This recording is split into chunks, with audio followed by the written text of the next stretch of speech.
3 April म्हटल्यानंतर काल 2 April होती. मी तारखेपासून सुरुवात एवढ्यासाठी केली कारण आपल्याला सर्वांना आठवत असेल, आठवू नये याकरता काल बिल मांडलं गेलं हा भाग वेगळा. पण आपल्याला तरी नक्की आठवत असेल की साधारणतः 1 महिना 15-20 दिवस आधी अमेरिकेच्या राष्ट्राध्यक्षांनी आपल्याला एक इशारा दिला होता की कर आहेत ते कमी करावे, नाहीतर आम्ही सुद्धा जशास तसे कर लावू. आणि त्या कराला सुरुवात, त्या कराच्या आकारणीला सुरुवात त्यांनी त्यांच्या 2 तारखेपासून म्हणजे आजपासून आपल्याकडे केले. शेअर मार्केट कोसळलंय अशी बातमी आहे. सेन्सेक्स बिन्सेक्स म्हणजे ही सगळी पडझड मोठ्या प्रमाणावरती होते आहे. काल आपल्याला सर्वांना, निदान मला तरी अपेक्षा अशी होती की देशाच्या आर्थिक पाठकण्याचा हा विषय, कदाचित आर्थिक संकट मोठं आपल्या देशावरती आदळेल की काय अशी ही परिस्थिती असताना देशाच्या पंतप्रधानांनी, देशाच्या अर्थमंत्र्यांनी आणि देशाच्या परराष्ट्र मंत्र्यांनी बाकीचे सगळे विषय बाजूला ठेवून देशाला विश्वासात घ्यायला पाहिजे होतं. या संकटाचा मुकाबला आपण काय करणार आहोत, आपल्याला काय पावलं उचलण्याची गरज आहे, आपण काय केलं तर त्याचा परिणाम काय होईल, त्याचा दुष्परिणाम काय होईल, आणि अशी जर का काल त्यांनी भूमिका घेतली असती तर आणखीन एक गोष्ट सांगतो की मी जेव्हा मुख्यमंत्री होतो तेव्हा चीन घुसला होता आपल्या देशामध्ये, अरुणाचल वगैरे त्या भागामध्ये. कोरोनाचा काळ होता. माननीय पंतप्रधानांनी त्यांनी व्हिडिओ कॉन्फरन्स घेतली होती. म्हणजे ते सुद्धा तेव्हा घरी बसून काम करत होते. देशातल्या सगळ्या राज्यातल्या मुख्यमंत्र्यांना आणि प्रमुख पक्षाच्या नेत्यांना त्यांनी व्हिडिओ कॉन्फरन्सिंगद्वारे विश्वासात घेतलं होतं. आम्ही सगळ्यांनी एकमुखाने त्यांना सांगितलं होतं की आपण देशाचे पंतप्रधान आहात, आपण देशाच्या हिताचेच निर्णय घ्याल अशी आम्हाला खात्री आणि विश्वास आहे. आपण याबाबत जो काही निर्णय घ्याल त्याला आमचा पाठिंबा असेल. जर त्याच पद्धतीने हे देशासमोर येणारं आर्थिक संकट सगळ्या देशवासियांना त्यांनी सांगितलं असतं आणि सगळ्यांना विश्वासात घेऊन आपण काय पावलं उचलणार आहोत हे सांगितलं असतं तर बरं झालं असतं. आम्ही एकमुखाने एका क्षणाचीही चर्चा न करता त्यांना पाठिंबा दिला असता. दुर्दैवाने तसं झालं नाही. उलट आता असं वाटतंय की त्याच्याकडे दुर्लक्ष व्हावं. आपण काही त्यांच्याकडे काही करू शकत नाही, कारण पाकिस्तानला इशारा देऊ शकतो, चीनला देऊ शकत नाही, अमेरिका तर फार दूर राहिली. आणि मग काय करायचं असं आहे. त्याने ते जे काय करतील ते भोगत बसायचं आणि ते भोगतोय हे आपल्याला कळू द्यायचं नाही, म्हणून मग कुठेतरी वेगळे विषय काढायचे. आता हा एक खरा महत्वाचा मुद्दा. आज तरी मी अपेक्षा करतोय की आज तरी अधिवेशन सुरू आहे लोकसभेत आणि राज्यसभेत, सगळे विषय बाजूला ठेवून या आर्थिक संकटाबद्दल आपल्याला, आता पंतप्रधान मला वाटतं परदेशात गेले, परराष्ट्र मंत्री कुठे आहेत काही कल्पना नाही, अर्थमंत्र्यांनी तरी एक आवाहन केलं पाहिजे, बाकी गृहमंत्र्यांचा तर काय आनंदच आहे, पण त्यांनी देशाला शासकीय भाषेत अवगत केले पाहिजे. पण तशी अपेक्षा करणं यांच्याकडनं हे खूप मला असं वाटतं चुकीचं ठरेल. पण त्यांनी हे खरं करणं आज गरजेचं आहे. असो, नुकतीच ईद झालेली आहे. त्या ईदच्या वेळेला या सगळ्या लोकांनी ईदच्या मेजवान्या झोडल्यात. ईदच्या मेजवान्या झोडून ठेकर देऊन काल वक्फ बोर्डाचं बिल मांडलेलं आहे. योगायोग असा आहे की किरण रिजिजू यांनी हे बिल मांडलं. आता हे किरण रिजिजू यांनीच एकेकाळी गोमांस खाण्याचं समर्थन केलं होतं. त्यांनीच वक्फ बोर्डाच्या सुधारणेचं बिल मांडलं. हा योगायोग किंवा ठरवून आणलेला योगायोग आहे. नेमकं भारतीय जनता पक्ष करतंय काय तर हेच कोणाला कळत नाहीये. कारण कधीतरी सांगायचं औरंगजेबाची कबर खोदणार, मग त्यांची लोक कुदळ फावडी घेऊन जातात, खाण्याला सुरुवात करतात, मग वरनं आदेश द्यायचा नाही नाही नाही खोदू नका, परत माती टाका, मग परत माती टाकतात. मग मध्येच म्हणायचं मशिदीत घुसून मारणार, लोक मारायला जातात, त्यांना सांगा थांबा थांबा थांबा, ते तुमचे बाकीचे हत्यार बाजूला ठेवा, हे सौगा ते मोदी घेऊन जा. म्हणजे हे कळत असणे नेमकं काय चाललेलं आहे. लोकांना लढवायचं, झुंजवायचं आणि आपण आपलं राजकारणाच्या पोळ्या त्याच्यावरती भाजायच्या, हे असे विकृत राजकारण सध्या भारतीय जनता पक्ष करते. मला काल मी साधारणतः मध्ये मध्ये ही चर्चा बघत होतो. या चर्चेत वक्फ बोर्डातल्या काही सुधारणा आहेत, जरूर त्यातल्या काही चांगल्या आहेत, त्याच्याबद्दल काही वाद नाही. पण आतापर्यंतचा अनुभव असा आहे की यांचे दाखवायचे दात आणि खायचे दात हे वेगळे आहेत. गरीब मुसलमानांबद्दल त्यांनी जे बोलले त्याच्याबद्दल मी भाष्य करेनच, परंतु 370 कलम जे कलम काढलं गेलं काश्मीरमधलं, आम्ही पाठिंबा दिला त्याला. याचं कारण ज्या वेळेला तिथे जी काय अंधाधुंद एक बेबंदशाही चालू होती आणि अनेक हजारो काश्मीरी पंडित हे आपल्या देशात आपली घरं सोडून आपल्या इतर राज्यांमध्ये निर्वासितासारखे फिरत होते, तेव्हा हिंदू हृदय सम्राट शिवसेना प्रमुखांनी त्यांना महाराष्ट्रामध्ये आश्रय दिला.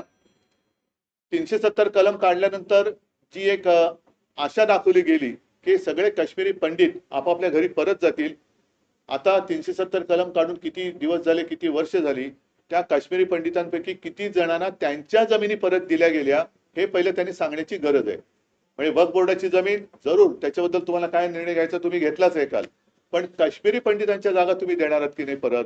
का त्यांना अजून त्यांच्या घरामध्ये त्यांच्या हक्काच्या देशात त्यांच्या राज्यामध्ये बिनधास्तपणाने जाता येत आहे? त्याचाही खुलासा गृहमंत्र्यांनी केला पाहिजे. त्याचबरोबरीने आपण पाक व्याप्त काश्मीरची जी जमीन आहे त्याच्याबद्दल काही भूमिका घेतलेली नाहीये. चीन तर मी असं ऐकलं की तो जो काय कुठला लेख आहे तो पेंगॉंग का काय काय आहे पेंगॉंग लेक, तिथला जवळपास 40,000 वर्ग किलोमीटरचा भूभाग त्यांनी व्यापलेला आहे. आपण कोणीच त्याच्याबद्दल बोलत नाहीये. ठीक आहे, वक्फ बोर्डाच्या जमिनी तुम्ही त्या ताब्यात घेणार असं दिसतंय, म्हणजेच काय की जमिनीवरती तुमचा डोळा आहे. बरं, कालची सगळ्यांची जर का भाषणं ऐकली तर मला वाटतं देशाच्या इतिहासात पहिल्या प्रथम देशाच्या संसदेत मुस्लिम समाजाचा कळवळा आणणारी भाषणं ही म्हणजे अतिशयोक्ती करायची झाली तर जिनांनाही लाजवेल अशी मुसलमानांची बाजू घेणारी भाषणं ही खुद्द अमित शहापासून त्यांच्या सर्व मित्रपक्षांनी काल केलेली आहे. मग हे बिल नेमकं मुस्लिमांच्या विरोधात आहे का मुस्लिमांच्या बाजूने आहे? जर मुस्लिमांच्या बाजूने असेल तर त्याला विरोध करणारे आम्ही हे हिंदुत्व सोडणारे कसे? कारण मुसलमानांची ज्या पद्धतीने तुम्ही काल बाजू मांडले की गरीब मुसलमान को ये होगा, मुस्लिम महिलाओं को ये करेंगे, अमुक करेंगे, तमुक करेंगे, मग हिंदुत्व आम्ही सोडलं का तुम्ही सोडलं? कारण आमच्यावरती जो काय आरोप करताय की बाळासाहेबांचे विचार, काय बाळासाहेबांचे विचार? 95 साली जेव्हा या राज्यामध्ये सत्ता आली होती तेव्हा इथेच बीकेसी मध्ये हिंदू हृदय सम्राटांनी त्या मुस्लिम लोकांना मोठा त्यांचा जो काही इस्तेमा म्हणून उत्सव असतो तो करण्याची परवानगी दिली होती. आज तीच जागा या लोकांनी बरोबर व्यापारासाठी बुलेट ट्रेनच्या घशात घातलेली आहे. हे तुमचं हिंदुत्व आहे आणि तुम्ही आम्हाला बाळासाहेबांचे विचार शिकवणार? म्हणजे कालचे सगळे जे काही त्यांची भाषणं होती आणि सगळ्यात मला किरण रिजिजूंचं एक आश्चर्य वाटलं. अरविंद सावंत बोलल्यानंतर ते बोलले बालासाहेब के आप ये थे तब हमको ऐसा लगता था. रिजिजू साहेब, मला पण काल वाईट वाटलं की तुमच्या तोंडावर तुमच्या नाकावर टिचून नव्हे ठणकावून तुमचे मित्रपक्ष जदयूचे ते लल्लन सिंग बोलले, टीडीपीचे त्यांचे कोणते नेते ते बोलले, एका पाठोपाठ एक त्यांची भाषणं झाली की आम्ही मुसलमानांच्या म्हणजे ते बोलले की हिताचं रक्षण करणार, आम्ही त्यांच्यासाठी अमुक करणार, आणि हे असहाय्यपणाने म्हणजे असं चीन समोर किंवा अमेरिकेसमोर आपली अवस्था झाली. तसं अमित शहा असतील, पियुष गोयल असतील, रिजिजू असतील, राजनाथ सिंग असतील, हे त्यांच्याकडे बघू शकत नव्हते, खाली मान घालून लाचारीने हसत होते. म्हणजे काय परिस्थिती आली की त्यांचा आधार घेऊन हे राज्य करतायत. त्यांच्या तोंडावर हे ठणकावून सांगतायत की आम्ही मुसलमानांचं रक्षण करणार, आम्ही अमुक करणार, आम्ही तमुक करणार. मग तुम्ही उठून सांगताय की हे बिल आहे ते मुसलमानांच्या हिताचं आहे. मग नेमकं हे बिल मुसलमानांच्या हिताचं आहे तर मग माझा प्रश्न परत तोच आहे, तर हिंदुत्व आम्ही सोडले का तुम्ही सोडलेलं आहे? कारण आम्ही त्याच्यामध्ये काही सूचना सुचवू इच्छित होतो. जसं काल अरविंद सावंत यांनी भाषण केलं की प्रत्येक जाती धर्माचे ट्रस्ट आहेत, उद्या आमचे देवस्थानाचे मंदिरांचे काही ट्रस्ट आहेत, त्या ट्रस्ट वरती जर तुम्ही गैर हिंदू मुद्दामून लादलात तर आम्ही सहन करू का?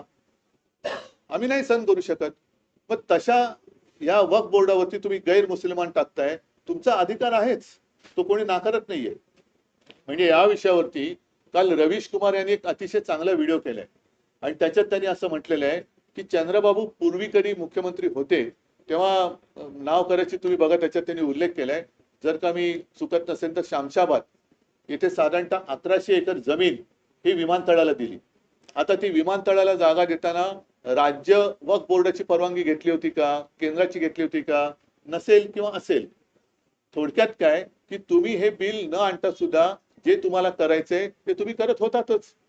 म्हणजे एअरपोर्टसाठी जागा तुम्ही घेतलीच, त्याला कोणी काही विरोध नाही केला. वक्फ बोर्डाच्या मध्ये जर का काही अफरातफर चालली असेल तर जरूर त्याला पायबंद बसला पाहिजे, नक्कीच त्याच्यावरती पारदर्शकता आलीच पाहिजे.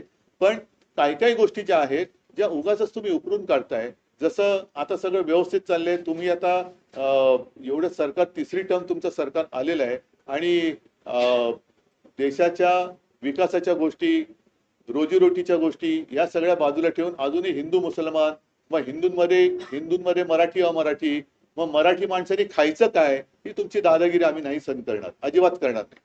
आम्ही काय करायचं, आम्ही काय करणार, हे जर का तुम्ही आम्हाला आमच्यावरती लादणार असाल तर आम्ही ते सहन करणार नाही.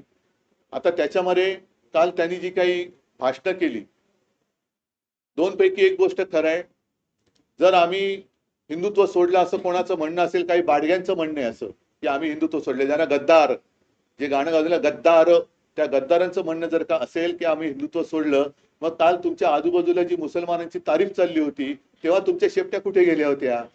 तेव्हा तुम्ही काय सोडलं होतं? लाज सोडली होती, लज्जा सोडली होती का? तुम्ही बोलला नाहीत की आम्ही बाळासाहेबांचे विचार मानणार आहेत, आम्हाला हे मान्य नाहीये, ही तुमची त्यांची चाललेली भलामण आहे, हे लांगुल चालन आहे, हे आम्ही मान्य करू शकत नाही, म्हणून आम्ही यातून बाहेर पडत आहोत, का बोलला नाही तुम्ही? आणि मग काही गोष्टी खऱ्या बरोबर खोट्या, जसं एक ती बातमी आलेली आहे, किरण रिजिजू जे बोलले की जर का मोदी सरकार आलं नसतं तर यांनी संसदेची जागा सुद्धा हडपली असती. आता ही लोकसत्ता सामना नाही, लोकसत्तेच्या ऑनलाईनची बातमी आहे की वक्फ बोर्डाची वक्फ अमेंडमेंट बिल, वक्फ बोर्डाला खरंच संसदेची जागा बळकायची होती का, अशी ती लोकसत्ता ऑनलाईनची बातमी, त्याचं मी प्रिंट आउट काढलंय. त्याच्यात पुढे असं दिलेलं आहे की वक्फ बोर्डाने खरंच संसदेवर दावा केला होता का? दिल्लीतील वक्फ बोर्डाच्या एका वरिष्ठ अधिकाऱ्यानं नाव न सांगण्याच्या अटीवर सांगितले की मी 18 वर्षापासून दिल्ली वक्फ बोर्डात काम करत आहे, बोर्डाने संसद परिसर किंवा लगतच्या संकुलावर कोणताही दावा केलेला नाही, माननीय मंत्र्यांचा हा दावा खरा नाही. म्हणजे हे तुम्ही सगळे ही गोष्ट ही लावालावी का करताय तुम्ही? एका ठिकाणी आपण बघतो की जसं मी स्वतः परवा फोन केला होता, एक आमचा कार्यकर्ता आहे मुस्लिम पुण्यामध्ये, त्यांनी हिंदू एका व्यक्तीवरती अंत्यसंस्कार केले, मी त्याचं कौतुक केलं. आणि शिवसेना प्रमुखांनी कधी सगळे मुसलमान देशद्रोही आहेत असं कधीही म्हटलेलं नाहीये, अजिबात म्हटलेलं नाहीये. आज सुद्धा आमच्याकडे साबीरबाई शेख यांच्यासारखे अनेक कडवट देशनिष्ठ हे मुस्लिम कार्यकर्ते कार्यरत आहेत. आता त्याच्याबद्दल एकदा भाजपने जाहीर केलं पाहिजे. आणि परत एकदा सांगतो की आज सुद्धा मी भारतीय जनता पक्षाला पहिलं पाहिजे आवाहन करतो, नाही तर आव्हान देतो की तुम्ही जर का खरोखर एवढे हिंदुत्व करत असाल आणि तुम्हाला मुसलमानांचा जर का तिटकारा असेल तर परत एकदा सांगतो की तुम्ही तुमच्या झेंड्यावरचा हिरवा रंग काढा आणि न पेक्षा ही जुमलेबाजी बंद करा. गरिबांमध्ये ह्या मारामाऱ्या लावालाव्या, दरवेळेला ही भाजपाची वाईट सवय आहे की फटाक्याची वाट पेटवायची आणि पळून जायचं, आणि तो फुटून सगळं झालं का मग मिरवायला यायचं की आम्हीच लावली होती वाट, पण वाट लागली त्याची जबाबदारी कोण घेणार? तर पहिली वाट लावायची, मग वाट लागल्यानंतर आपण यायचं आणि आम्हीच सगळं काही केलं. ही वृत्ती जी आहे त्याचा आम्ही विरोध केलेला आहे. थोडक्यात आम्ही बिलाला विरोध करण्यापेक्षा यांच्या ढोंगाला आणि त्याच्यानंतर या जमिनी बळकावून यांच्या व्यापारी मित्रांना ते जे काही देणार आहेत त्या भ्रष्टाचाराला विरोध केलेला आहे. तुमच्या खात्याने काही सुधारणा सुचवलेल्या आहेत बिलामध्ये, त्यात जर सुधारणा झाल्या तर सुधारणा काल तरी करायला पाहिजे होत्या. बरं, त्याच्यामध्ये साधारणतः एकूण जे काही चित्र चाललं होतं म्हणजे प्रतिपक्ष, विरोधी पक्ष किंवा प्रतिपक्ष काय असेल ते, पण त्या ज्या काही सूचना होत्या त्यांना तुम्ही असं केलं होतं की तुम्ही मुस्लिम धार्जिणे आहात आणि हे हिंदू धार्जिणे आहेत, आणि हे स्वतः जेवढं मुसलमानांचं लांगुलचालन करत होते ते बघितल्यानंतर मी म्हणेन की जिनांना सुद्धा लाज वाटली असेल की अरे आपल्याला नाही जे करता आलं ते यांनी केलं, भाजपने करून दाखवलं. म्हणजे जे जिनांनी केलं नाही ते काल संसदेत मुसलमानांची बाजू घेऊन भाजप आणि त्यांच्या मित्र पक्षाने करून दाखवलं.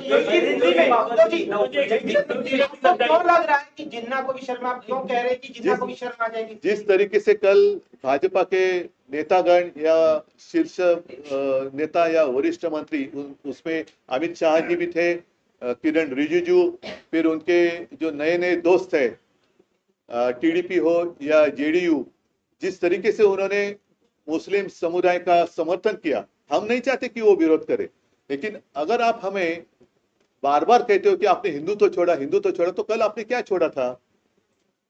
कल जिस तरीके से आपको एक प्यार आया था कि हम गरीब मुसलमानों के लिए ये बिल लाए हैं, गरीब मुसलमानों से इसका फायदा होगा, जो महिलाएं हैं उनके लिए ये कर रहे हैं। अरे भाई, आप जो कह रहे हैं और कर रहे हैं उसी को तो हम कहते हैं ना, जिसको मराठी में कहते हैं लांगुल चालन। सामने आपको चुनाव दिखाई दे रहा है, उसका शायद उल्लेख अमित शाह जी ने भी किया कि हम बंगाल भी जीतेंगे और बिहार भी जीतेंगे। इसका मतलब सीधा है कि भाजपा की नीति सिर्फ आपस में लड़ाई लड़ाओ, तोड़ो फोड़ो और राज करो। अभी जो भाजपा की जो चाल है, अभी बाला साहब होते थे कुछ और शब्द में कहते, उन्होंने भाषण में उसका उपयोग भी किया है, मैं नहीं कहना चाहूंगा। जिन्होंने वो भाषण कवर किया होगा उनको वो याद आएगी वो बात। एक उसमें बैल का जिक्र किया था, बैल जिस तरीके से जाता है खेत में, तो वैसे मत चलो, सीधा चलो।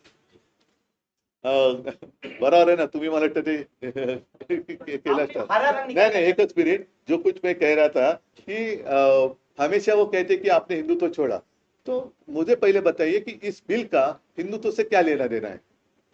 और अगर आप मुसलमानों के लिए सारी चीजें कर रहे हैं तो भाई हिंदू ने क्या आपका गुनाह किया है।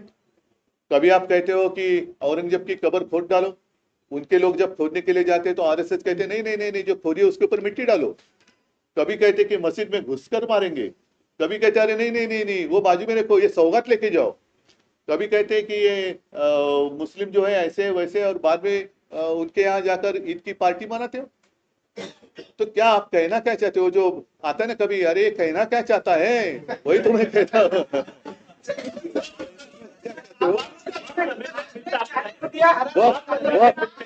की जो बात है उसमें कुछ कुछ चीजें जरूर अच्छी है ना, मैं नहीं कहता, उसमें पारदर्शिता तो होनी चाहिए। अगर जहां भी कुछ गलत है तो गलत है, उसका समर्थन मैं या मेरी शिवसेना कभी भी नहीं करेगी। लेकिन आप जिस तरीके से वो पेश कर रहे थे, तो क्या पहले आपको भी समझ में आया है कि ये हम क्या कर रहे हैं, मुसलमानों के हित में कर रहे हैं कि उनके खिलाफ कर रहे हैं, ये तो पहले बताओ। और हमारा जो डर है कि आज आपने वक्फ बोर्ड की जमीन पर आपकी आंख है, हमारे जो मंदिर का ट्रस्ट है उनके पास भी काफी सारी जमीन है, क्रिश्चियन लोगों के पास जमीन है, गुरुद्वारा के पास होगी, बौद्ध विहार के पास होगी। अगर आप मुसलमानों की बात आज कर रहे हैं, कल हमारे ऊपर भी आपकी नजर आएगी। और फिर व्यापार आप करना चाहते हो तो सीधा करो, और अगर जमीन ही चाहिए तो जाओ ना, वहां चीन जहां घुस गए हैं वहां की जमीन दे दो अपने दोस्तों को।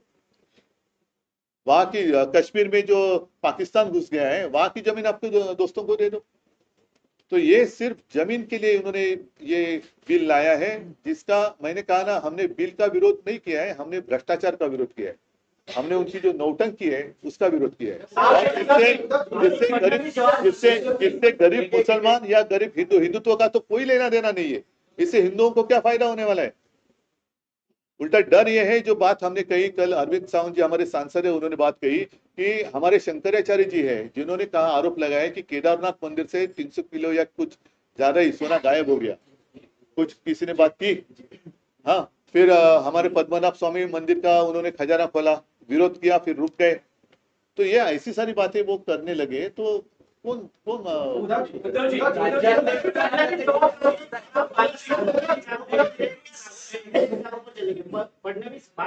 पहले पहले फडणवीस को मैं पूछना चाहता हूं कि आप अटल जी के विचारों पर चलेंगे या नवाज शरीफ के विचारों पर या जिना के विचारों पर चलेंगे, क्योंकि कल जितनी सारी बात हुई है वो जिना से भी बढ़कर हुई है।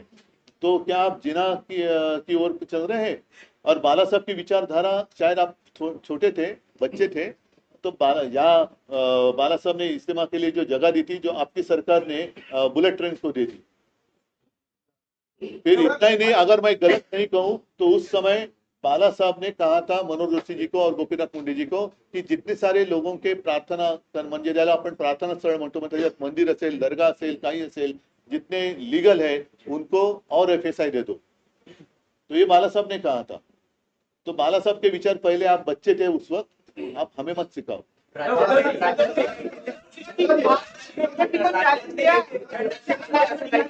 हम एकाने राज्याचे शिंदे गटाचे आणि भाजपच्या नेत्यांचे गद्दार लोक आपले मिंदे एसनशी हा आपले खासदार काही नाराज आहेत, त्यांना समर्थनार्थ जाऊ दे एसनशी।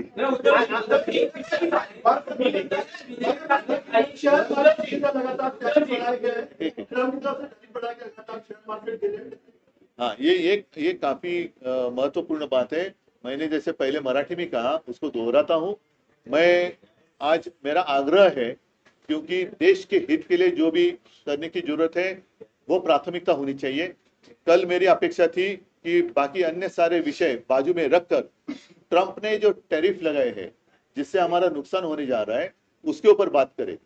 कल की पूरी चर्चा के दौरान पता नहीं शायद अर्थ मंत्री थी या नहीं थी, परराष्ट्र मंत्री दिखाई दिए या नहीं दिए, प्रधानमंत्री थे या नहीं थे, लेकिन आज बाकी सारे विषय बाजू में रखकर आज राज्यसभा और लोकसभा में ये जो संकट हमारे ऊपर मंडरा रहा है उसके लिए हम क्या करने जा रहे हैं, क्या करना चाहिए, सबको अवगत करना चाहिए। और मैं भरोसा विश्वास दिलाता हूं कि देश के हित के लिए अगर आप कुछ वहां करना चाहते हो कि नहीं अमेरिका ने ऐसे किया तो हमें ये करना पड़ेगा, तो हम उसका समर्थन करेंगे। लेकिन ये करो, ये देश के हित के लिए। और अब वो जो उन्होंने टैक्स लगाया है या टैरिफ लगाया है वो हिंदू मुस्लिम नहीं जानता, वो अपने देश के ऊपर लगाया है, तो नुकसान तो सभी का होने वाला है। तो उसके ऊपर चर्चा करो, बहस की चर्चा करो। आपने वक्त को लेकर जैसे आपने कहा है कि कुछ चीजों में आप जो है क्लियर है कि हाँ ठीक, कई चीजों में मुसलमानों को जो सबसे ज्यादा मुखालफत या विरोध है वो ये रहा है कि कलेक्टर को अपॉइंट किया जाएगा वो इनडायरेक्टली ये चीजें सरकार के अंदर में आ। आप इस चीज के फेवर में हैं या विरोध में हैं? क्या वक्त सुनो, की मिल्कियत का नहीं, मेरी कंट्रोलिंग सरकार के हाथ में होगा? एक बात जरूर कि उसमें ट्रांसपेरेंसी होनी चाहिए, वो मुस्लिम लोग भी उसको मना नहीं कर रहे, लेकिन कलेक्टर किसके अंडर रहेगा? क्या उसको डिसीजन लेने की आजादी रहेगी? और यही रिजिजू साहब है, आपको याद होगा जब वो लॉ मिनिस्टर थे तर ते काय न्यायवृंद म्हणतात ना, काय त्याला म्हणायचं, कोलेजियन काय कलेजी काय उसके ऊपर वो हावी होना चाहते थे। मग ते जिकडे जातात तिकडे ताबा घ्यायला बघतात, तर हा कलेक्टर बिलेक्टर कोणाच्या अंडर राहील? त्याला तेवढं स्वातंत्र्य असेल की तू तेवढ्या यांनी वाग तर कोणाची हरकत नाहीये, पण कलेक्टर जर का यांच्या अंडर असेल तर त्याची या लोकांना नाही म्हणण्याची हिंमत असेल का मंत्र्यांना किंवा वरून आलेल्या? हा महत्वाचा मुद्दा आहे। कलेक्टरला ते विरोध का करतायत? कारण कलेक्टर हा सिस्टीम मधला एक भाग आहे आणि जर का याने असं ठरवलं, आदेश दिले की कुछ भी होने दो ऐसा करना है, तो क्या करेंगे आप?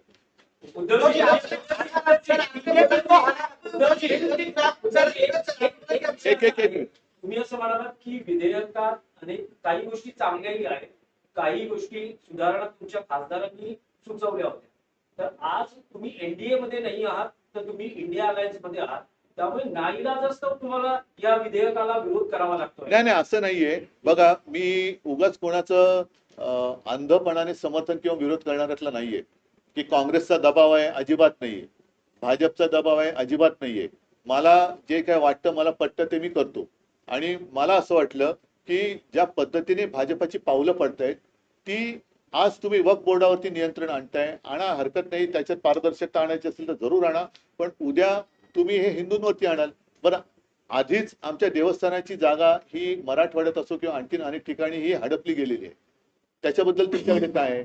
बरं, आता जर का तुम्ही आम्ही हिंदुत्व सोडलं म्हणताय आणि तुम्ही हिंदू आहात असं तुमचा जर का दावा असेल किंवा हिंदुत्वाचे तुम्ही राखणदार आहात, तर मुसलमानांची एवढी तुम्ही बाजू घेताय, तर हिंदूंमध्ये गरीब नाही आहेत का? त्या गरिबांसाठी तुम्ही काय करताय? काय तुमच्याकडे? आणि आता सुद्धा या वक्फ बोर्डाच्या जागेमुळे तुम्ही गरीब मुसलमानांना काय फायदा करून देणार आहात? पण जर तुम्ही एनडीए मध्ये असता तरी हीच भूमिका घेतली असती। आम्हाला जे पटलं नसतं ते त्याही वेळेला आम्ही मांडलेलं होतं, नोटबंदीच्या वेळेला सुद्धा मी बोललो होतो। त्याही वेळेला आपल्याला लक्षात असेल की मोदीजींचं सरकार आल्या पहिल्यांदा मुंबईतल्या लोकल ट्रेनची दरवाढ झाली होती, मी त्याला विरोध केला होता।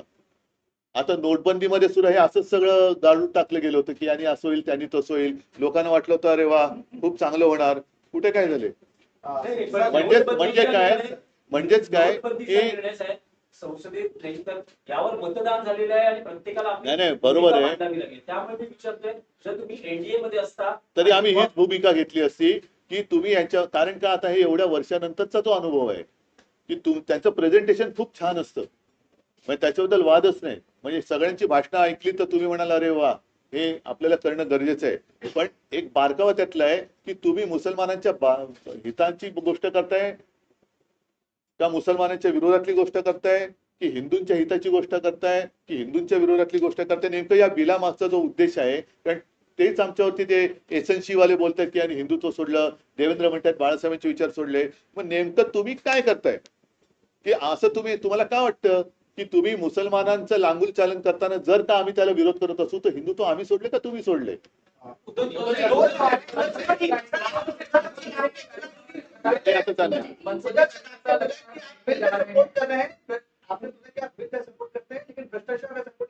सुनो, बिल का नहीं, मैंने क्या कहा, बिल का सपोर्ट नहीं कहा मैंने कहा मैंने बिल का ही विरोध नहीं किया मैंने इनका जो ढोंग है, नौटंकी है और भ्रष्टाचार है उसका मैंने विरोध किया है, लेकिन उसमें जरूर कुछ अच्छी चीजें है, लेकिन और हमारी या अन्य पक्षों की सूचनाएं ले लेते तो इतने विवाद करने की आवश्यकता ना होती। सबका साथ चाहिए था ना, तो सबका साथ आपने क्यों नहीं लिया? और आपने पहले शब्द से ऐसी शुरुआत किया कि हम हैं आपके दुश्मनी है। जिस तरीके से उनका एक तौर तरीका था, मतलब एक तरीके से वो मुस्लिम लोगों को पूरा ललचा रहे थे, लेकिन हमको ऐसे कटोरे में इसमें खड़े कर रहे थे।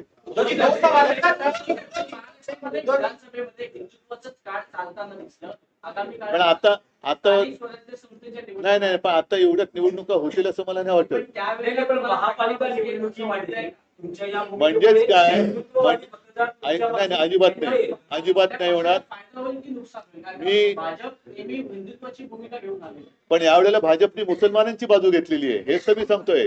यावेळेला मुसलमानांची बाजू ही भाजपने घेतली आणि म्हणून जिनांना लाजवेल अशी भाषणं काल भाजप आणि त्यांच्या मित्रपक्षाने केलेत. त्याच्यामुळे आता हिंदूंनी जागा व्हायला पाहिजे की अरे आपण यांना निवडून दिलं, पण हे मुस्लिमानांची बाजू घेत आहेत.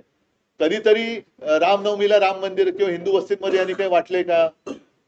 हनुमान जयंतीला वाटले का? होळीच्या वेळेला काय पुरणपोळ्या वाटल्यात का? मग सौगा ते मोदी वाटताय, ही कोणाची बाजू आहे? म्हणजे सगळेच जण बरोबर त्या वेळेपुरते पाहिजेत.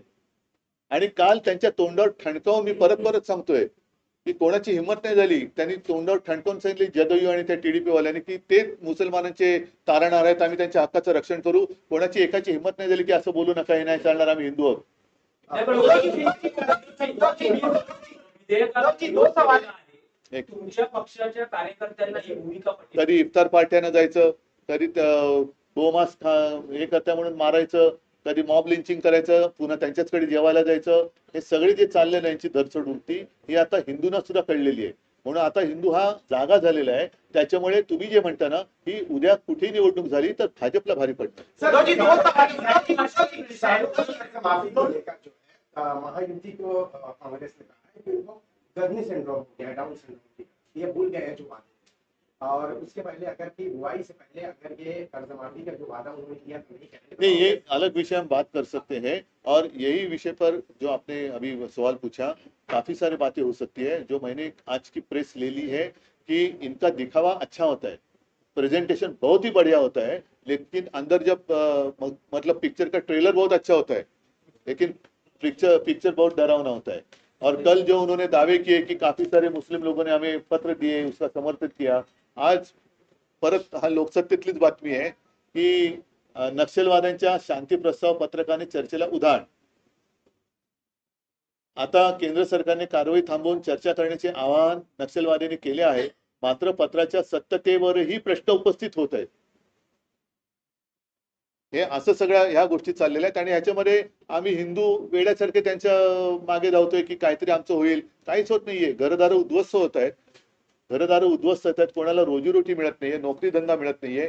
नुसतं ह्यांनी सांगायचं एकदा कधी धर्मयुद्धाची भाषा करायची आणि परत मी सांगतो परत जाऊन मिठ्या मारायच्या. म्हणजे हे म्हणतील तसं हे हिंदुत्व नाहीये आणि हिंदूंना कळले. त्याच्यामुळे एक मिनिट त्याच्यामुळे मी भाजपला खरंच धन्यवाद देईन की कालचं त्यांनी तो जो काय वक्फ बोर्डाचा विषय घेतला त्याच्यामुळे देशातल्या तमाम हिंदूंसह सगळ्यांचे डोळे उघडले की भाजपचं खरं रूप काय हे लोकांच्या समोर आलं. बीजेपी को अपना हरा झंडा निकालना चाहिए। हरा झंडा नहीं, झंडे पर अगर वो हिंदुत्ववादी है और हमारे ऊपर जो आरोप लगाते हैं कि आपने हिंदुत्व को छोड़ा, तो आपको अगर इतनी नफरत है तो आप हरा कलर निकालो ना.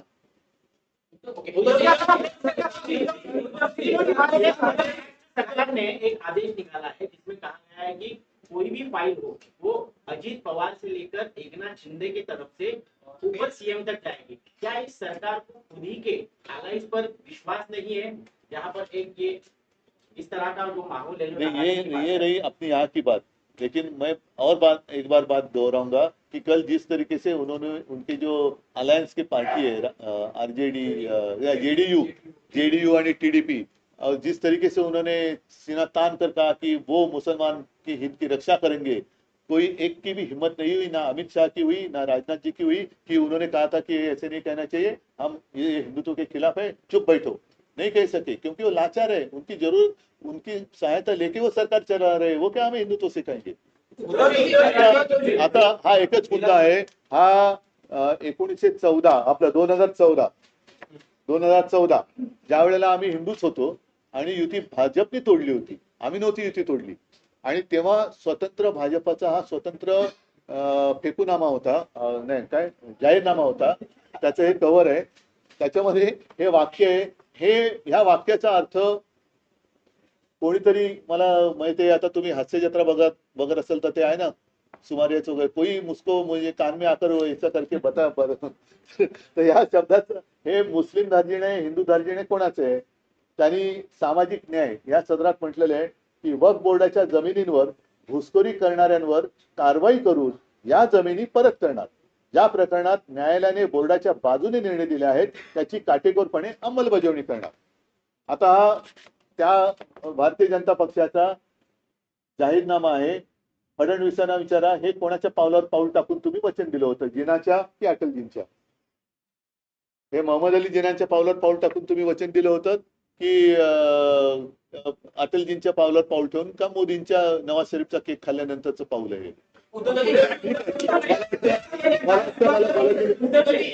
कॉमेडियन कुणाल नाही, आता तो त्याच्यानंतर वेगळं बोलू, हा विषय महत्वाचा आहे.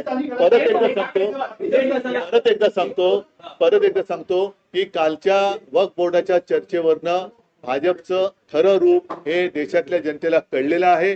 त्याच्यामुळे आता हिंदू सुद्धा, त्या हिंदूंचे पण डोळे उघडलेत, मुसलमान, ख्रिश्चन, शीख, कारण काल त्या कोण कौर आपले नाही बादल